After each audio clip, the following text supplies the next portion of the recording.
안녕하세요. 남편과는 30이 넘은 나이에 지인의 소개로 만났습니다. 이후로 남편의 적극적인 구애에 사귀기 시작했고, 그렇게 사귄 지 1년 만에 부부의 연을 맺게 되었지요. 당시에는 누구나 그러하듯이 이혼은 생각지도 못했고, 평생을 남편과 행복하게 백년해로 하겠다고 다짐했어요. 하지만 그런 다짐이 무색하리만치 짧은 결혼 생활을 뒤로하고 지난해 어머님으로 인해 결국 남편과 헤어졌습니다. 결혼 이야기가 오가던 당시 두 분 사이가 좋지 못하다는 건 남편에게 들어서 어렴풋이 알고는 있었어요. 사이가 좋지 못하다는 게 이 정도일 거라고는 상상도 못했지요. 친정 부모님도 사소한 걸로 투닥거리를 자주 하시거든요. 그 정도라고만 생각했었지. 그리고 처음 그 광경을 제 눈으로 직접 목격한 건 결혼하고 얼마 되지 않아서였습니다. 남편 고향 친구의 결혼식이 시댁 근처라는 걸 알게 된 남편이 저에게 괜찮으면 결혼식에 갔다가 시댁에서 하루 자고 오면 안 되겠냐고 묻더라고요. 솔직히 내키지는 않았지만 단지 불편해서 싫다고 하기엔 남편이 서운해할 것 같아서 그러자 했지요. 며칠 뒤 결혼식에 들렸다. 시댁으로 향했습니다. 그런데 도착한 시댁의 분위기가 어찌나 냉랭하고 살벌하던지 살얼음판이 따로 없더라고요. 듣자 하니 이틀 전에 다투시고 이후로 계속 냉전 상태이셨답니다. 아뿔싸 싶었지만 그렇다고 이제 와서 저녁만 먹고 올라가겠다 하기도 뭐해서 가시방석에 앉은 듯 눈치만 보며 시간 가기를 기다리고 있었네요. 어머님을 도와 저녁상을 차렸습니다. 하지만 식사를 시작하고 얼마 지나지 않아 아버님께서 갑자기 수저를 어머님 쪽으로 집어 던지셨어요. 하마터면 어머님이 맞을 뻔한 걸 제 눈으로 봤기에 정말 크게 놀랐지요. 아버님께선 어머님 떨어 무슨 정신머리로 음식을 하길래 머리카락이 나오냐면서 밥맛 다 떨어졌다고 재수없다고 듣도 보도 못한 욕을 하시더라니까요.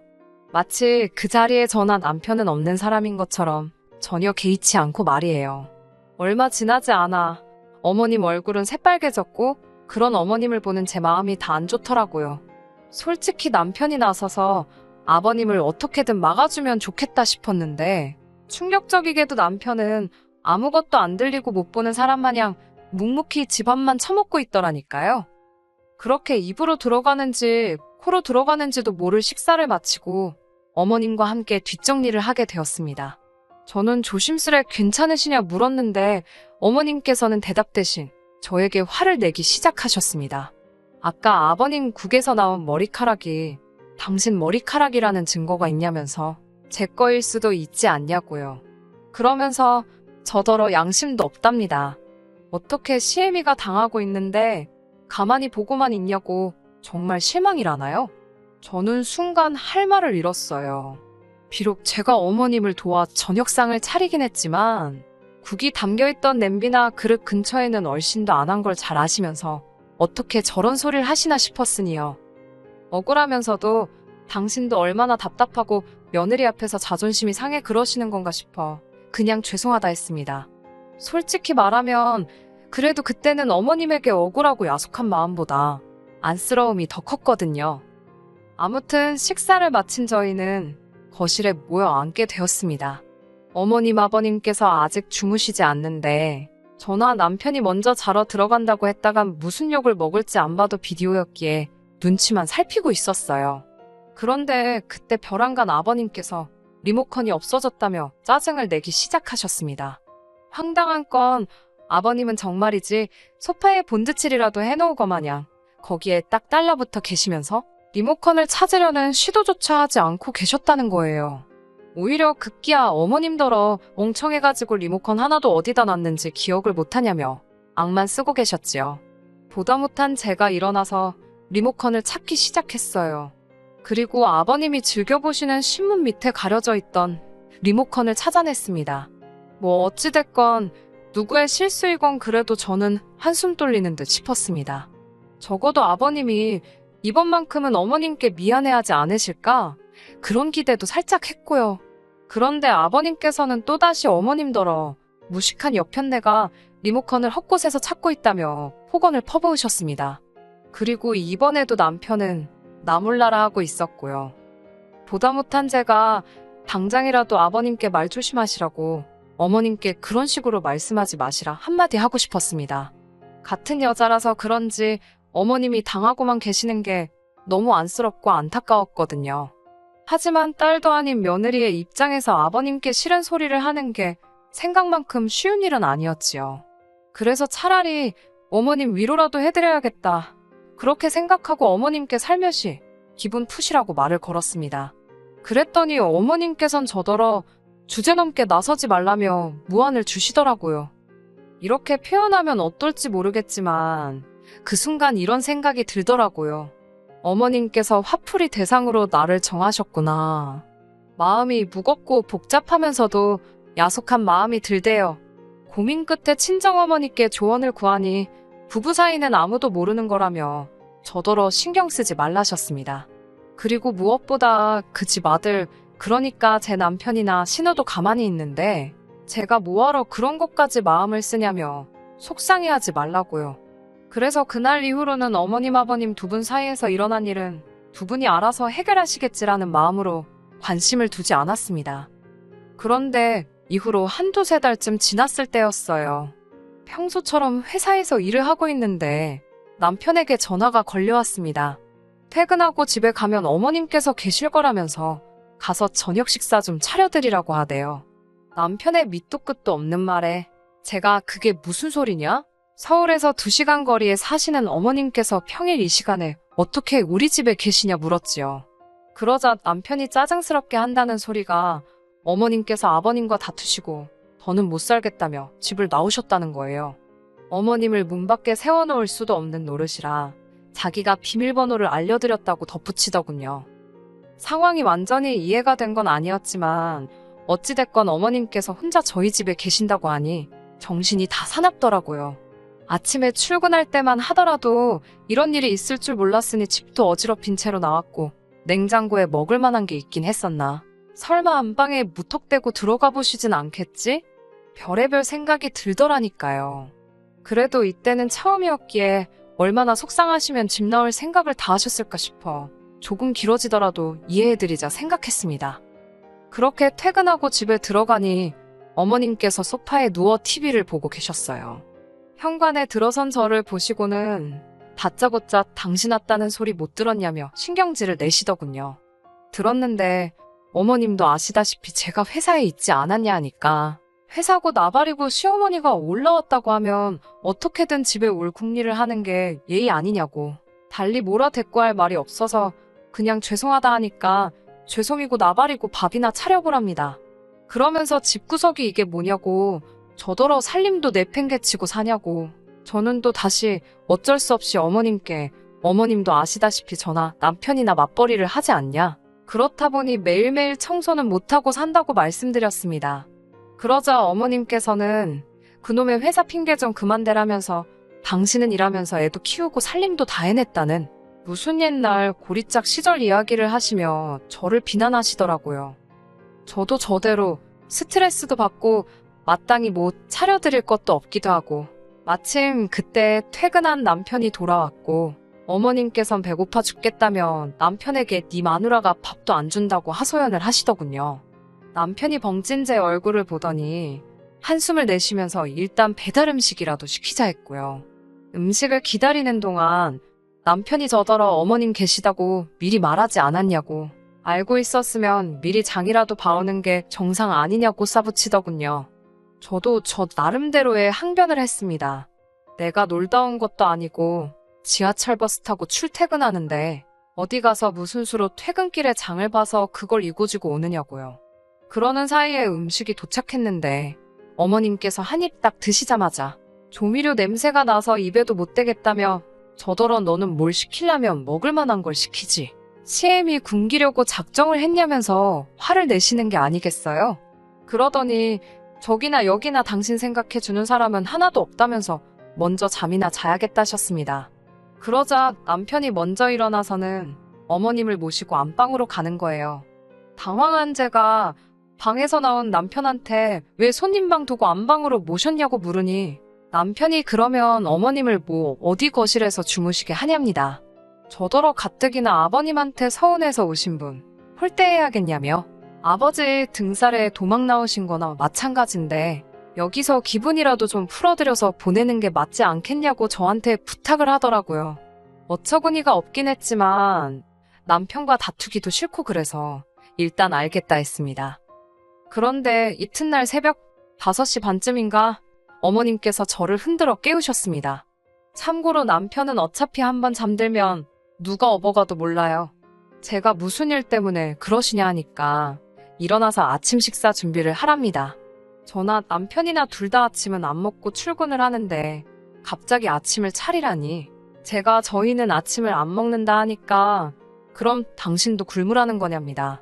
어쩔 수 없이 일어나 부엌에 갔어요. 냉장고에 있던 마른 반찬 몇 가지랑 계란 후라이 몇 개에서 급하게 아침상을 차려드렸습니다. 평소에도 저녁 식사는 주말이 아닌 이상은 간단하게 때우기 때문에 냉장고에 뭣도 없었어요.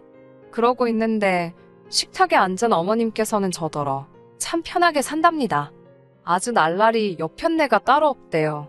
제가 무슨 말씀을 그렇게 하시냐고, 제가 왜 날라리냐고 물었더니 남편 아침을 해주길 하냐, 집 청소를 매일 하기를 하냐, 그렇다고 시부모한테 뭘 잘하기를 하냐, 아침상에 밥도 안 넘어가게 국 하나도 안 올리는데 자기한테 예쁜 며느리, 우리 아들한테 제대로 된 마누라 대접받기를 바라냐고 하시더군요. 아침부터 눈 뜨자마자 싫은 소리를 들으니 기분 더럽더라고요. 그래서 솔직히 어머님은 그렇게 밥상 잘 차리고 그래서 아버님한테 당하기만 사시냐고 한번 받아쳐봐. 그런 오기가 다 생길 정도였다니까요. 하지만 동시에 계시면 얼마나 오래 계시겠냐. 2, 3일이면 내려가시지 않겠나.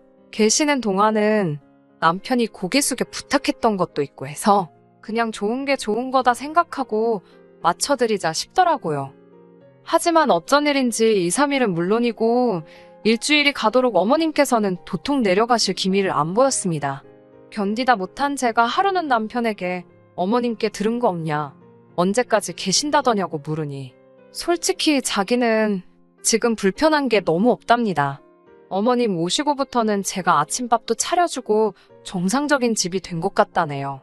당신이 아침밥을 언제부터 먹었다고 아침밥 타령을 하냐고 했더니 제가 안 차려주니 안 먹은 거지, 아침 먹고 출근하니까 든든해서 일도 잘 된다고 하더군요. 그렇게 꼭 먹어야 하는 아침밥이면 밥솥에 밥 있고 냉장고에 반찬 있는데 직접 차려 먹지 그랬냐고 하니 그건 안 될 일이라면서 얼버무리더라고요. 그러면서 이참에 아예 같이 사는 건 어떨 것 같냐고 묻는데 어이가 없더라고요. 제가 그럴 거면 어머님 모시고 나가서 둘이 살라 했더니 대뜸 한다는 소리가 어머님이 불쌍하지도 않냐입니다. 저는 불쌍하긴 뭐가 불쌍하냐고, 그렇게 불쌍했으면 아버님이 어머님한테 막말하고 그럴 때 왜 당신은 보고만 있었냐고, 그땐 가만히 있다가 이제 와서 왜 이러냐고. 제가 정말 쉬지 않고 따발총처럼 싸댔습니다.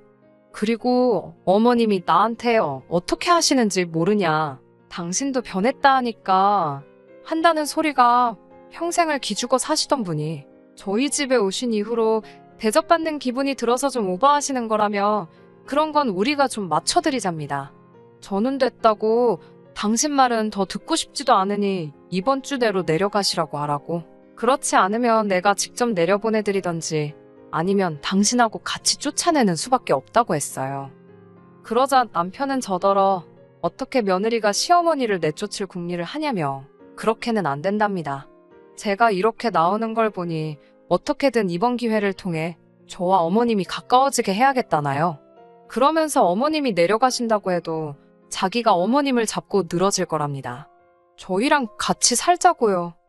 어머님이 시댁에서 아버님에게 시달리는 걸 직접 두 눈으로 목격했기 때문에 처음에는 좋은 마음으로 같이 지내자고 했던 걸 가지고 아예 모시고 살자고 나오니 어이가 없더군요. 어머님이 대접받고 지내고 계신다는 마음이 아들 자식인 남편 때문이 아니고 오롯이 남의 집 자식인 제가 대리효도를 해주고 있기 때문 아니겠어요? 어머님 편하자고 남편 대리만족하자고 저 혼자만 이 모든 희생을 해야 할 필요가 없다는 생각이 들었습니다. 그리고 이대로 가만히 두고 보고 있을 필요도 없다는 생각에 다음 날이 되자마자 회사 출근해서 곧바로 시아버지한테 전화를 걸었습니다. 남편이 보내놓은 생활비로 기차표랑 택시비 할 돈 바로 보내드렸어요. 그리고 남편이 어제 저한테 시어머니 모시고 살자는 이야기를 했다는 사실을 말씀드리고 어떻게 아버님만 혼자서 지내게 할 수 있느냐 싶어서 남편 뜻이 그러니 아버님도 같이 오셔서 지내라고 했습니다. 점심시간 조금 지나가니까 남편한테서 전화가 오더라고요. 너가 시댁에 계신 아버님 집에 오시라 했느냐고요. 그 때문에 지금 집이 난리가 났다고 얼른 회사에 말해서 반찬내고 집에 가서 일을 해결하라고 하더군요. 대꾸도 안 하고 전화 끊어버리고 회사에서 느긋하게 있다가 집에 돌아왔습니다. 집에 도착하니 무슨 난리가 났던 건지 집도 난장판이 되어 있고 셋이서 무슨 이야기를 나눈 건지 아무 말도 안 하고 앉아만 있더라고요. 남편은 들어온 저를 붙잡고 왜 일을 이 지경으로 만들었냐면서 해명을 하고 이 상황을 해결하라고 하는 겁니다. 그래서 남편한테 말했어요. 당신이 어머님 모시고 살자고 하지 않았느냐고요. 어떻게 아버님만 혼자 두고 어머님을 모시고 사냐고. 뒤늦게 정신 차려서 효자가 된 것 같은데 효자 노릇하려면 제대로 해야 하지 않겠냐고. 아버님까지 모시고 살아야지 진짜 효자 아니겠냐고 했습니다. 어머님은 그 와중에 머릿속에서 계산기를 두들겨 보신 건지 아버님한테 또 시달리면서 사는 건 싫지만 그래도 어찌저찌 살림 대신해줄 며느리가 있으니 어떻게든 되겠지 싶으셨나 봐요. 이러나 저러나 부부였던지라 그래도 혼자 있던 아버님이 신경은 쓰이셨나 봐요. 남편한테 제가 이렇게까지 나오는데 그럼 넷이서 한번 살아보는 게 어떻겠냐고 하더라고요. 그 말이 끝나기 무섭게 저는 표정을 싹 바꾸고 왜 넷이서 사냐고 셋이서 사는 거라고 한마디 던져줬습니다. 합가강요는 이혼 사유인 거 모르냐고. 저는 이미 어제 저녁에 남편이 어머님 모시고 살자고 했을 때 이혼을 결심했다고요. 이혼하게 되었지만 그래도 다행 아니냐고. 아들이 결혼하고 나니까 끝내 부모님 끔찍히 챙기는 효자가 되었지 않냐고 하고 아버님한테는 아들을 봐서라도 어머님 그만 좀 괴롭히시라. 어머님한테는 남편 밥도 안 차려주는 날라리 며느리는 이제 다시 남이 될 테니 아들 아침에 일찍 깨워서 식사 좀 챙겨주시라 했어요. 남편한테는 남한테 자기 부모 효도 바라지 말고 이제 스스로 효도하는 모습 좀 보여드려라 하고 저는 그 길로 친정으로 향했습니다. 이틀도 안 지나서 남편한테 부모님은 시댁으로 돌아가셨으니 저보고 이제 꼬장 그만 부리고 돌아오라고 하더라고요. 꼬장은 무슨 꼬장이냐고. 이혼하기로 한 거 진심이니까 앞으로 할 말 있으면 변호사 통해서 하라고 했습니다. 아들 대신 며느리한테 효도받으면서 편히 계시다가 막상 아들까지 돌려받게 되니까 어머님도 차라리 아버님 한 분만 챙기지 아들까지 같이 뒷바라지 해주긴 싫었나 봐요. 평생 눌러앉으실 것처럼 하더니 이틀도 안 돼서 내빼셨으니 말입니다. 이혼 소송 진행하면서 신혼집 구할 때 들어갔던 돈이랑 전부해서 재산 분할을 받았습니다. 남편 혼자 벌이로는 남은 대출금 상환하기도 빠듯해서 저는 당연히 집을 포기할 거라고 생각했는데 서울 아파트라도 지켜야겠다고 생각했는지 시부모님이 집 팔고 와서 결국 세 가족이서 다시 뭉쳐 살게 되었네요. 작년 저희가 결혼했을 때 집값이 가장 비싸던 시절이었으니 그때하고 비교하면 한 2억 정도 집값으로 손해를 봤을 거예요. 하지만 그 손해가 눈에나 들어오겠어요?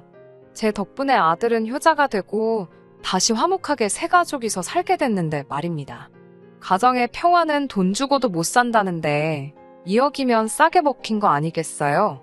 과연 효자가 된 아들이 국 하나 반찬 몇 개 해서 아침밥을 차리고 있을지 아니면 귀한 아들 회사 일 편하게 하라고 어머님이 차려주고 계실지 그건 모르는 일이지만 말이에요. 끝까지 들어주셔서 감사합니다. 오늘의 사연은 여기까지입니다. 구독과 좋아요, 알람 설정 부탁드리고 더 좋은 사연으로 다시 찾아뵙겠습니다. 감사합니다.